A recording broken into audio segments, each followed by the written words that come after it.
రాజకీయాల్లో phone tapping అనేది Congress party అధికారంలోకి వచ్చిన దగ్గర నుంచి ఏదో ఒక మూలన ఏదో ఒక కదలికతో ఏదో ఒక రోజు ప్రకంపనలు పుట్టిస్తూనే ఉన్న పరిస్థితి కనబడుతుంది.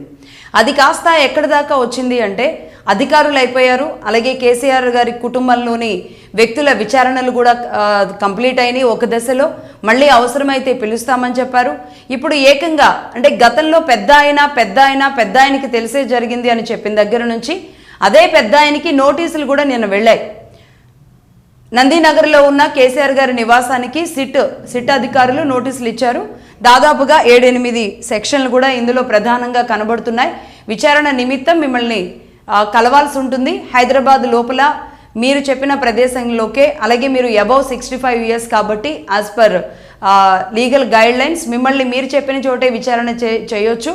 కాబట్టి ఆ ప్లేస్ ఏదో మీరే చెప్పండి అని అధికారులు ఇచ్చిన నోటీసుల్లో నిన్న రాత్రి దాదాపుగా 8 గంటల తర్వాత అదే నోటీస్కి ఆయన కూడా కేసీఆర్ గారి తరపున నుంచి కూడా ఒక లెటర్ రావడం మనం చూసాం. బై మెసేజ్ ఇచ్చినట్టు ఉన్నారు. అయితే ప్రస్తుతానికి మున్సిపల్ ఎన్నికలు చివరి దశలో ఉన్న నేపథ్యంలో కొంచెం బిజీగా ఉన్నాను, అభ్యర్థుల ఎంపికలో కాస్త బిజీగా ఉన్నాము, కాబట్టి మేము డేట్ చెబుతాము, కొంచెం సమయం ఇవ్వండి అని అయితే ఆయన కోరారు. నిజానికి ఒకవేళ ఈ సమయం అడగకుండా ఉంటే కనుక సరిగ్గా 24-28 గంటల్లో అంటే ఇవాళే విచారణ జరగాల్సి ఉంది.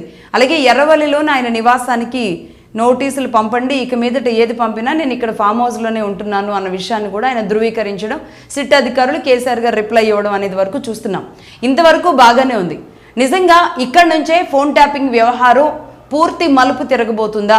ఆ మలుపు దగ్గరే తిరిగి ఇప్పటి వరకు ఎలా అయితే ముందుకు వెళ్ళి వెనక్కి వచ్చినట్టు ఉందా, లేదు అంటే పూర్తి టర్నింగ్ తీసుకుంటుందా?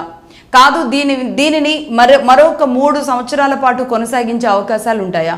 అసలు ఫోన్ ట్యాపింగ్ విషయంలో సిట్ అధికారులు తేల్చిన నిజాలు, అలాగే ఏదైతే ఆ ఇన్స్ట్రుమెంట్ ఉందో ఆ ఇన్స్ట్రుమెంట్ ఒక మీడియాకు సంబంధించిన వ్యక్తి, అలాగే చాలా ఉన్నతాధికారుల పొజిషన్లో ఉన్నవాళ్ళు, వీళ్ళందరూ కలిసి దాన్ని పగలగొట్టేశారు, ఆ తర్వాత ఎక్కడో మూసీలో వేశారు అని చెప్పిన వార్తలు ఎంతవరకు ఇది అంటే సిట్టి విషయాలన్నిటిని కూడా బయటకు పొక్కితేనే ఇవన్నీ బయటకు తెలుస్తున్న అంశాలు.